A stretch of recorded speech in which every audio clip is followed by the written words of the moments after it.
This is Pet Life Radio. Let's talk pets.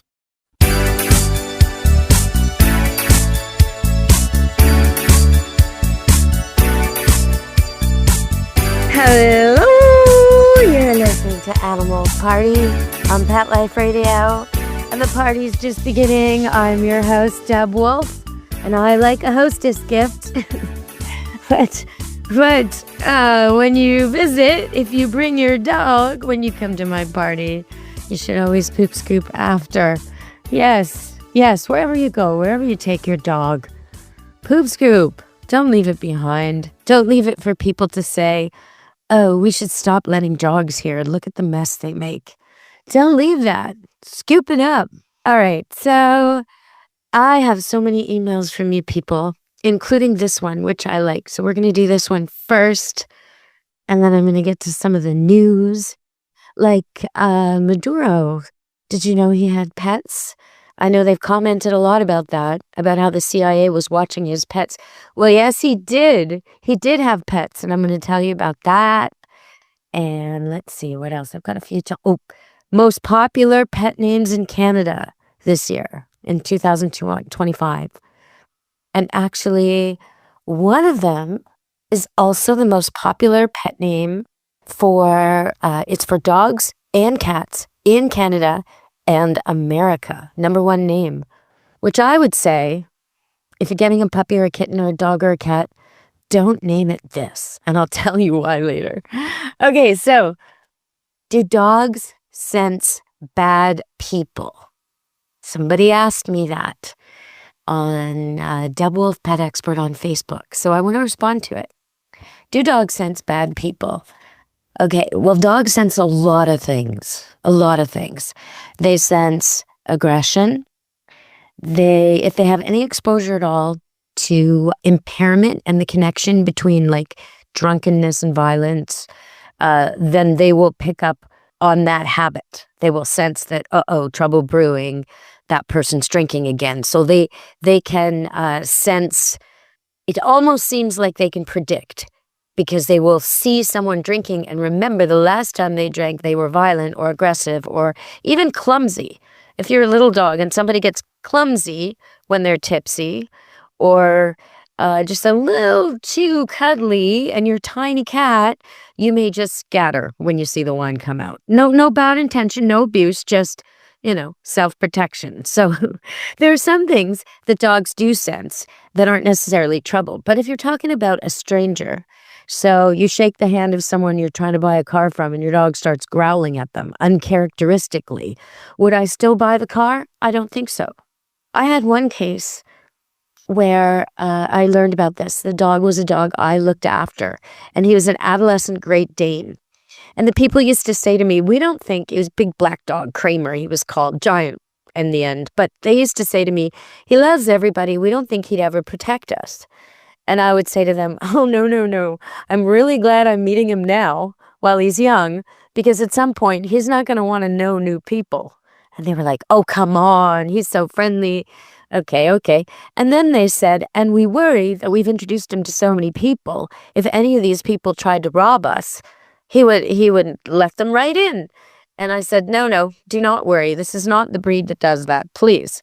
Anyhow, maybe 5 months later, the dog wasn't even 2 yet, which is adult for a Great Dane. So to my mind, he was still adolescent, but he was probably about 6 feet on 2 legs. Later, he was taller. Anyway, when he put his paws on my shoulders, which he liked to do, he was way taller than me. I mean, I wasn't even looking at his chest. I was looking at his tummy. So way taller, and I'm 5'2". But he used to do that when I would try and clip his nails just to prove a point. Like, I'm letting you do this, but I don't have to. Anyway, so the people next door were friendly with them. And one night they heard this bang on the door, and it's really late at night. And the dog is going bananas, absolutely bananas, growling, barking, freaking out, going all along the side of the house and then to the front door. And they hear this bang on the door, and they're not sure they should open it. They're about to open it, and they hear a familiar voice, their next door neighbors say, I need to come in and use your phone. I need help. And lucky for the owner, at that moment, The dog literally placed his body between the door and the owner and would not let him open the door. And he tried. The dog was like, no, you're not opening this door. And the dog's probably 180 pounds now, but very determined.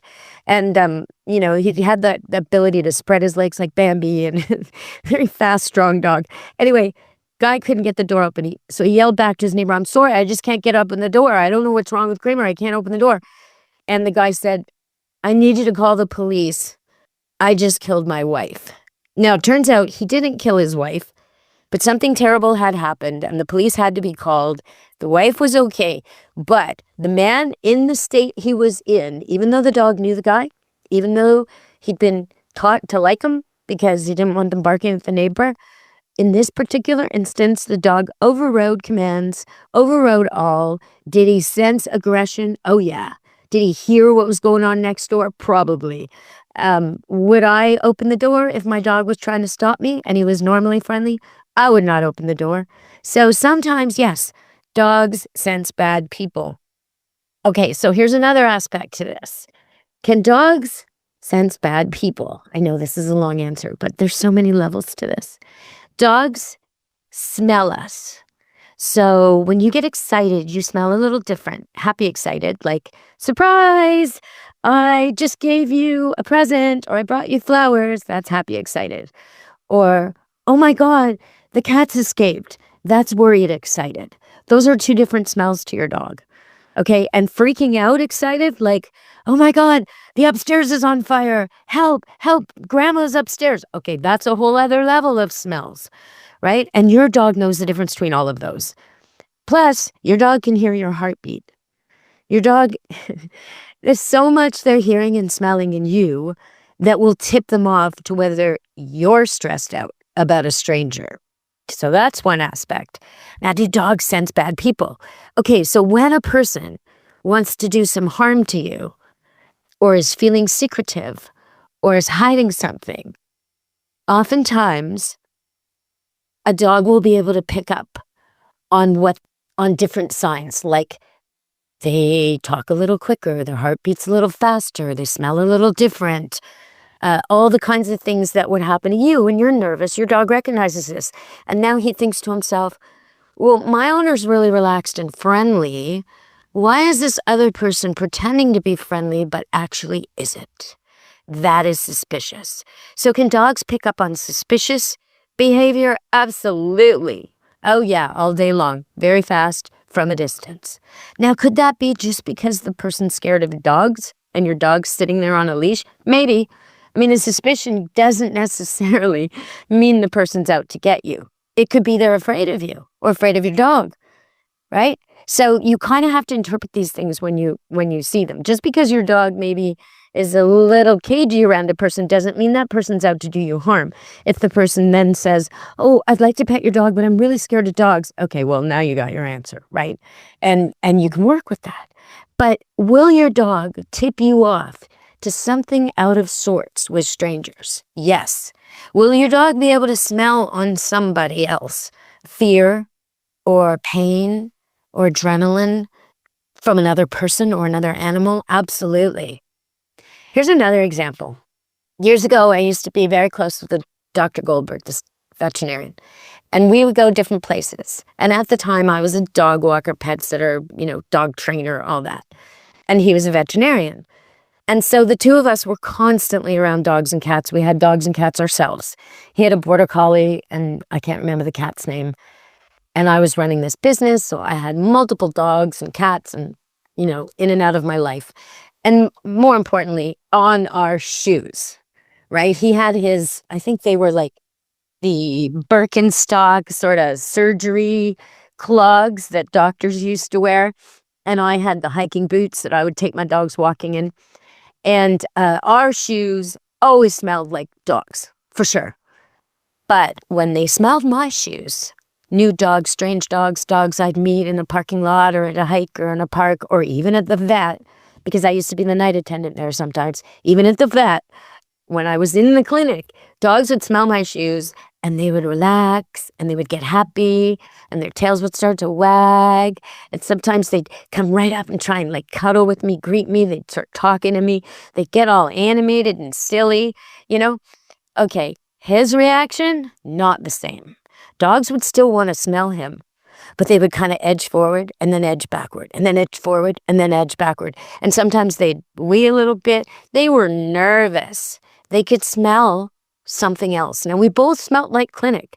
I was in and out of the clinic all the time with those shoes. So it wasn't the medicine, it wasn't the clinic, it was something else that was going on. And I'm pretty sure it was fear. It was the fear of the animals he was dealing with because he's the doctor and they're in pain and he has to help them, but they're not sure he's going to. And there's a lot that goes on with that, just like when you go to the dentist. All right, everybody, we're going to go to break and come back on Animal Party Pet Life Radio.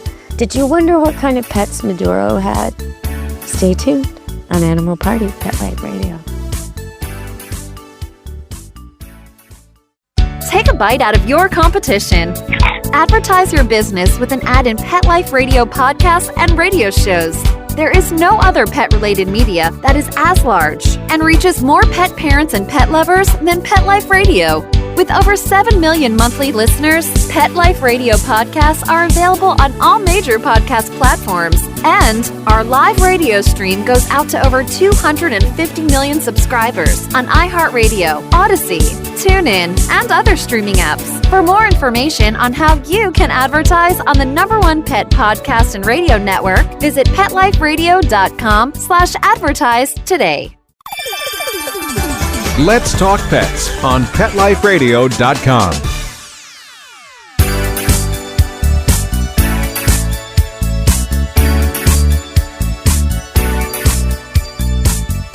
Hello! You're back on Animal Party Pet Life Radio. Well, first I'm going to tell you the popular names. Popular names. I'm going to save #1 for last because #1 is the most popular dog and cat name for both species in North America, Canada and America and the United States last year in 2025, based on this company, life insurance company, and how many pets were registered. So you could say that this is indicative of pets who are insured. So it's not the general pet population, right? It's the people, the pets who are fortunate enough to have pet health insurance. And so maybe you would even say the pampered pets. But here are the names. So for the dogs, #2 is Daisy. 3 is Charlie. 4 is Milo, and I do not like that name. I'll tell you why later. And 5 is Teddy. Like all those names, the only problem with them is everybody else's dog is called the same thing. So when you go to the park and you yell, Charlie, your dog can conveniently pretend you're not talking to him because 3 other people are yelling Charlie. And when you yell, Charlie, you may not get your dog. You may get somebody else's. So not a good name right now. All right, so now down to the cats. Interesting. #1 name for cats. Again, I do not like this name. Well, this is #2, actually. #2 in Canada. Last year, 2025 in Canada, #2 name, Milo. #3 name, Leo. #4 name, Loki, which means wolf, so that's kind of cool. I don't know why they would do that. #4, Willow. Okay. So now you're wondering what the #1 name is. Can you guess? Well, I sure can. I can because of my Rolodex. Yes, it's not really a Rolodex anymore. It's a computer, but it sort of looks like a Rolodex on the screen. Anyway, it's Luna. Luna, which is a perfectly good name because in a pinch you can call her Loon, and it doesn't rhyme with anything you don't. There's some foreshadowing there. It doesn't rhyme with anything you don't want your dog or cat to hear when you're calling them, like the word no. Milo. It's not as bad as Bruno, okay? Because Brew, no. The dog thinks his name's Brew, and you're always scolding him. Doesn't work. Change that dog's name to Brew or Bruna, and all of a sudden the dog's coming. So Luna's a perfectly good name from the sound of it. The problem is all the cats and dogs last year were named that. And it wasn't exactly unpopular the year before. So you're going to get a lot of dogs coming to when you call Luna. And when you go to the vet or anywhere and you say, hi, I'm here with Luna, the groomer, anywhere, they're going to be like, oh, God, the L file. just like it used to be Max and Molly. Okay, so before that, it was Rocky and Rambo. I mean, these things come in trends, but you definitely want to be different. So try to be different. All right, well, Maduro's pets, they're not called Luna. They're not called Milo. They're not called Daisy. None of that. And I think I'll make you wait one more break to hear about what pets he had. All right, so now I'm going to tell you about something that happened to me that was a little bit of a backfire. And I heard from my producer that he had something similar happen years ago, where the cats and the dogs of the house would gang up. They'd plot something together. So the cat would get up into the cupboard and knock the potato chip bag or something you wanted down, and then the dog would open them, and the two of them would share whatever treat it was. Very, very, very clever. All right, so my dogs, sometimes, all of them, I have 4, and sometimes they chase my cats, sometimes. Now, normally, if I say no, they don't. If I say be nice, they don't. And when they're upstairs, any part of the house that's the bedrooms, they never chase the cats. But down in their main area of the house, there's a gate to the upstairs in the stairway. And there's a little tiny cutout of a cat silhouette in it at the bottom. And the cats come and go through there. And it has a door. I can close that if I want, but it's usually open and the cats come and go through there. And the dogs are obsessed with watching that because they're retrievers and they're made to, they've been bred for years to flush prey out, find it, flag it, point at it, tell you it's there, and then go get it for you, right? So that's what they're doing. They're very excited by, is there a cat? Is there a cat? Is there a cat? And my old dog, Prancing Cinnamon Teddy Bear, when he was around, he didn't care if the cat was sitting right beside him or on a stool right beside him or on the floor, anywhere walking around. But a cat beyond that cat door, a cat in the hole, was like, he couldn't take his eyes off it. Get so excited. Look, adrenaline going, look, the cat. So there's something going on with that. So the other day, 2 of my dogs, a poodle called Polka Dot Dazzle, and her daughter, Peachy, were sort of cat chasing. They kind of lunged at this cat door, like a mock chase. They could stick their head through and catch a cat, but they didn't do that. And they weren't trying to nip it or bite it, but they were just not nice, right? And I told them already once, hey, knock it off, because I could see they were being a little too excited by the cat door. I said, come on, knock it off. And then they were being nice, and there was a fire going, so the cats want to come in and sit by the fire. Then they weren't nice. So I kicked them out. Well, Dorita, my golden doodle, who's 1 year older than them, 1 year older than Polka, she saw all this. And she was like, well, I'm not going to chase them. No. Mom likes those critters. Okay, she earned the right to come upstairs. So I go upstairs to bed. It's a freezing cold night. It's winter. It's Canada. It's freezing. Fire's going, but now I'm upstairs where it's really cold because the furnace doesn't know that just because it's warm downstairs because there's a big wood stove doesn't mean it's warm upstairs. So I go upstairs. It's really, really cold. I decide I'm going to run a hot bath. I see my black cat, Xena, crying at the door. And I think, well, I'm not going to let you in and let the draft in. You're going to have to go around and use your other cat door in my daughter's room. Just go around. And she's perfectly capable of going around. But apparently, she chose not to go around. So I go into the bathroom, I run the bath, I get in the bath, it's all hot and steamy, it's wonderful. I come out of the bath, and Dorita, who's now seen me show her that you gotta be nice to cats. So she's sitting in the bedroom, and she sees this cat want to come in. So she went and opened the door for the cat. She opened it with the doorknob and the lever and pushed it. And it's not an easy door. It's cold here, so the doors kind of stick. So she probably had to throw her shoulder into it a little bit. Open the door. Cat comes in.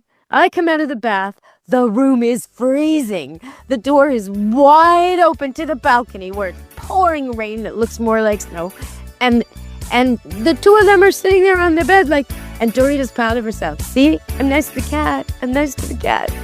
Be careful what you wish for, everybody. All right, stay tuned. We'll talk about Maduro's pets after the break on Animal Party, Pet Life Radio. Real people, Real stories. Our little dog developed this lymph problem. The chemotherapy lasted for 6 months, started developing more lymph nodes. So I thought I'd just try Carnivora. The lymph nodes started to go down. Then I took him into the vet to have him checked out, and there was no signs at all inside. My cat had issues that developed in his eye, and 3 months later, my veterinarian said, let's go ahead and remove the eye. I heard the Carnivora on advertising, so I said, you know what? I'm going to order this product. They did the procedure, they did all the tests, and they said, I don't know what you did. This product saved his eye. I've got a Labrador. She could hardly lift herself up off the floor. The treatment was chemotherapy. That's when I said, this could be the ticket. About 3 weeks, you could tell she was very alert. She was going on a 5-mile walk. She is just like prime again. Call 866-836-8735. That's 866-836-8735. Or visit carnivora.com. That's carnivora.com. Use promo code PETLIFE at checkout for 15% off your order at carnivora.com. Let's talk pets. Let's talk pets On Pet Life Radio. Pet Life Radio. PetLifeRadio.com.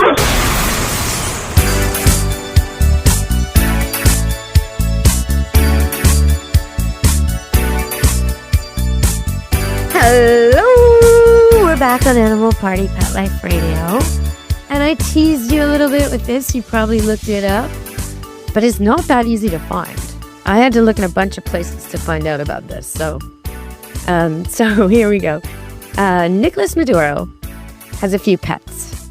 Now he has one called Jaco or Jacko. I'm not sure of the pronunciation. That's a male golden retriever who has fathered 3 puppies that he has. So he's done a lot of publicity showing himself with footage with the 3 fairly large dogs. They're as large as a small golden already in the footage, and a big, handsome male golden. So we don't know the names of the puppies, but Jaco or Jacko I think Jaco is the name of the papa. And then also, he's done lots of media where he tried to encourage people to adopt a rescue cat. And so he adopted a stray cat, a black and white cat called Hugo, named after Hugo Chavez, of course. And but he did one good thing. He did launch this whole thing to try and protect abandoned animals, and made a big fuss over Hugo to try and encourage other people to do the same thing.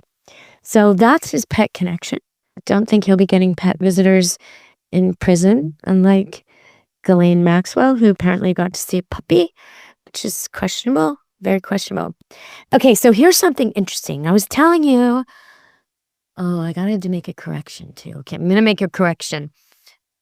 I was telling you a while ago about being in Florida and my father finding me and having this neighbor's dog with him, which is true. That did happen.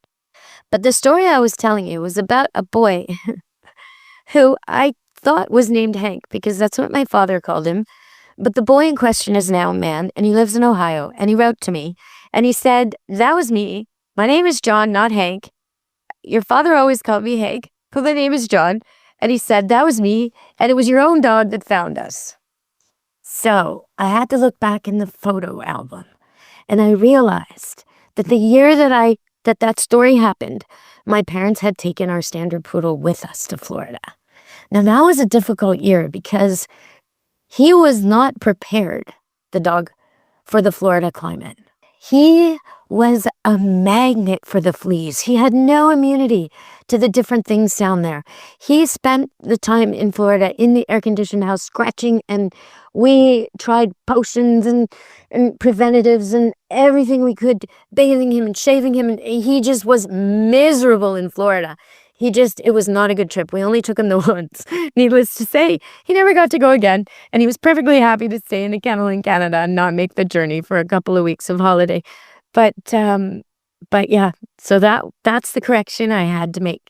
Now, also a few shows ago, I was talking about wolves being seen on footage outsmarting these attempts to catch crabs, and they were able to use the human traps just like we would, to take the bait out of them, and sometimes take the crab out of them too.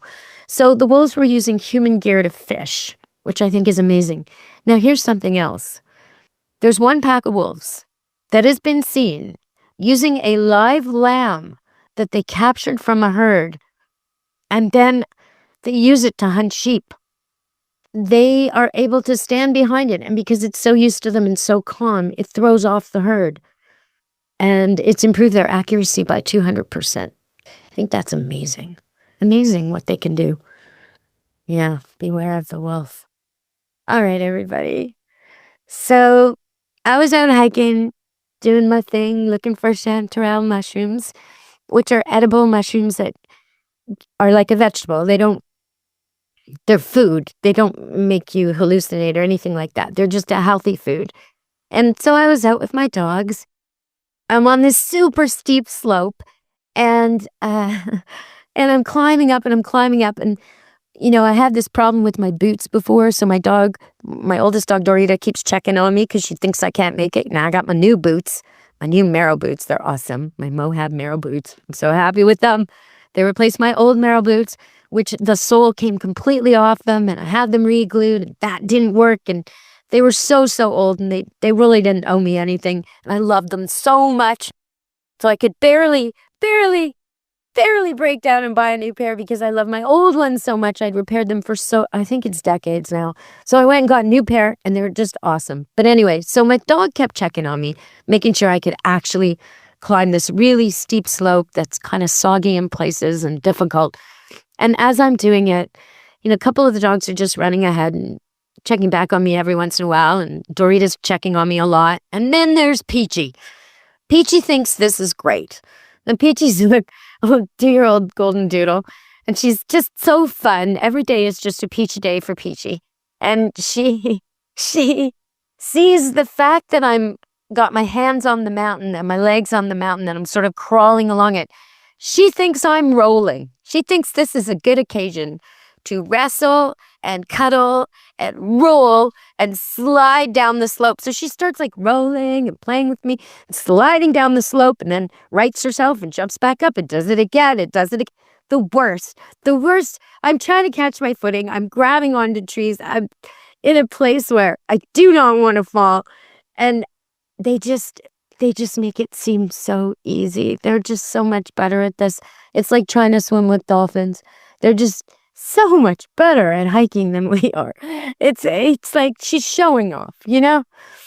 And if I were to slide down that same place, I'd probably have like sticks sticking into my leg, rip my clothes. I might fall head over. I don't even know what would happen. But her, no problem. No problem. Rocking and rolling and snuggling and wrestling and goofing around on the side of a mountain, for gosh sakes. All right, so one tip I have for you, because someone asked me about this, they said, what do you do for your poodles and doodles when you have snow and they turn into snowballs? So, okay, what are they talking about?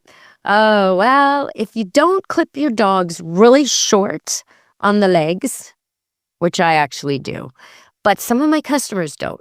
So if you have a Bichon or a poodle or even a really curly doodle, and you don't, or Portuguese water dog even sometimes, and you don't clip that fur, especially like the knee down, but even if you got a short dog and the snow's deep, whatever's going to be walking through the snow, the undercarriage of the dog, the belly, you know, maybe all of it, if you don't clip it fairly short, if it's got long little curly cues, that's going to trap certain kinds of snow.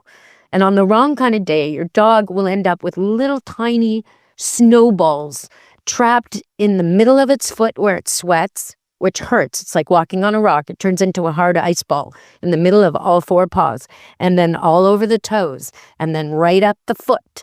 And then eventually, if it's running around a lot, the joints that need to move.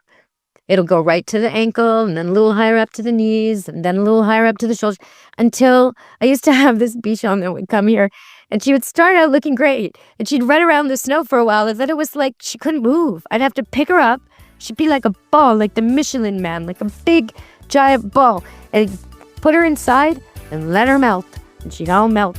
Okay, but that's because back then, I didn't know of this trick. The trick is, you take coconut oil, and you just smear it. You smear it on their feet. You smear it on the part you're worried about it. it getting all goopy. And it seems to work. So let me know. Let me know if that works for you with your dogs. All right, everybody. I think I covered everything I teased you with. So next time we'll talk more on Animal Party, Pet Life Radio. All right, everybody. Ciao, meow. And be good to your animals. From me, Deb Wolf, and Pet Life Radio. Let's Talk Pets, every week on demand, only on PetLifeRadio.com.